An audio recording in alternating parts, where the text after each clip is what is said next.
Since food supplies were provided to Kfarya, Foa'a, and Madaya back in 19th of October, if my memory helps me here, why is it that in Madaya there is starvation, whereas in Foa'a and Kfarya we'd not hear any reports about starvation? Well, I think, we haven't, it's clear that the pictures and the images out of those other towns have not come forward.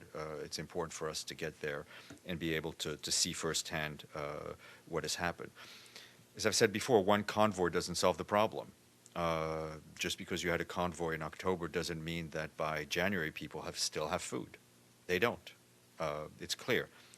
We're not talking, the UN, I think as Yaqub said yesterday, spends a lot of time negotiating, whether it's with the government, whether it's at every checkpoint. I mean, he mentioned, from what I gather, what should have been in peacetime a 1 hour's drive took 12 hours because of having to negotiate with armed men at, every checkpoint to get through. Security Council resolutions are clear. The aid needs to get through unencumbered and unimpeded to those who need it. Well, the pictures of those who looked emaciated were mainly civilians.